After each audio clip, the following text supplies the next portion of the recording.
Hello everybody, welcome back to the Ultimate Master course for Excel Dashboard Analytics. We are now midway through the Super Pro series. We are now at Chapter 4, and Chapter 4 is really about building your dashboard. Okay, so we've covered a lot in the previous chapters, the previous series. Now we're going to put all that we have learned into this chapter and show you step by step how to build your dashboard. Okay, so the key topics for today, I'm going to show you my thinking process behind how I frame up the structure of my dashboard and how I put the pieces all together, how I align the formats, how I structure and align the entire framework and polish up your dashboard. Okay, so I'm going to show you all this step by step. Let's quickly get Excel open. Okay, so this is the data set that we have right now, and the first thing you need to do is that you want to analyze your data set. So from the left, press the alternate down button and you can see what every column is. So press alternate down and you see that in this case we've got data from all of our sales managers, relationship managers selling various products here. We've got accessories, laptops, smartphones and tablets. And this is a data compiled for 2 years, 2015 and 2016, which tells us the sales volumes as well as the sales revenues. And we also have it separated by regions. We've got Asia, UK as well as the USA, and we have it also separated by countries. So very quickly, the first thing that I want to have in my dashboard is a breakdown of the regions, right? I want to see which regions contributes the most revenue. I want to see which relationship manager is having the best revenue. I want to see which product sells the best. I want to see a month-on-month trend. I want to see across the 2 years, 2015 to 2016, which months were the best months, and also which year was the best year, right? 2015 and 2016, which was the better year. Okay, so there's a lot of data analysis that we can probably do, but at the top of my head, those were the key data metrics that I wanted to show in my dashboard. Now, once you have that in your mind, you go to the next step. Now, the next step is to construct your pivot tables. So very quickly, these are from what I came off from the top of my mind. I quickly just built a couple of pivot tables here: sales by countries, sales by product classes, sales across the various months, and revenue by gender, as well as the sales managers across the locations and also by age group.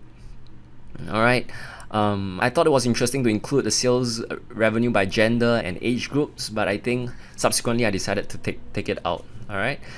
Yeah, so once you have this all already formulated out, then go ahead to build your charts. Just structure it well, just have it, just drafted out in a very basic fashion. You don't have to polish it yet. So just build your charts out.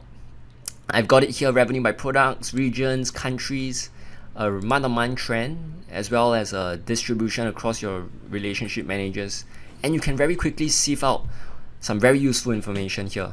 You can see that Asia is contributing the most in your region. You can see some of the relationship managers were really top performing in 2016. You've got this guy here, Andrew, that is from Singapore and he's doing really well in 2016. You've got this guy from Hong Kong as well, Louis, that is also a top performer. And you can see that your smartphones business were the main revenue driver in your entire business, right? So very useful information here. You can see that the start of the year usually has the most sales, at least for 2016, and then it tapered off midway through the year and then it picked back up. Okay, now once you have it all formulated visually across, then the next thing you need to do is to decide the theme and the style of your dashboard. Okay, in this case I decided you can go for any theme. You can go for a light style theme, light colored style. In this case I went ahead with a darker style theme. I chose the color black and gray so that it's a little bit more slick, a little bit more modern, a little bit more fashionable, I guess.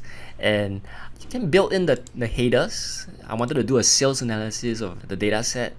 So 2015 versus 2016, I wanted to show revenue by product, sales regions, countries, time series, month-on-month revenue trend, as well as the distribution across your regional sales teams. Right, you're gonna see the breakdown of your sales managers. You can add some footnotes as well so that it then looks complete. So notice that I have it formulated in a landscape format, rectangular landscape format, because I wanted to eventually build the dashboard, have it potentially ported over into a PowerPoint or ported over into a PDF so that I can create multi-slide report, multiple slides dashboard. So it's very flexible in that manner. Okay, you can also do a portrait mode, but it's entirely up to you how you want to create the style of it. Alright, so once you have that, then you must be wondering, how am I going to put your charts inside the dashboard, right? Because there's no way at this point you can align the charts inside perfectly. So not to worry. In fact, just go ahead to polish up the style of your dashboards first. Okay, style of the visuals. Now in this case, since I chose already gray, I went ahead to create a grayish theme for all your charts. And because you want your font to be something contrasting so that it's very clear, I chose white, or just slight grayish tone white for some of the colors to give off a very professional look. Okay, now once you have all of that, just go ahead to copy each visual chart and paste it inside your dashboard. Okay, copy each one of them. Now at this point you will notice that the format is not going to align, right?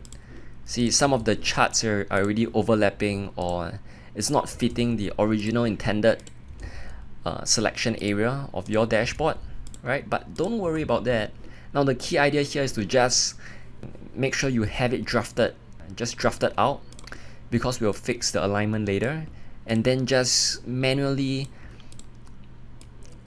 override the size for a second.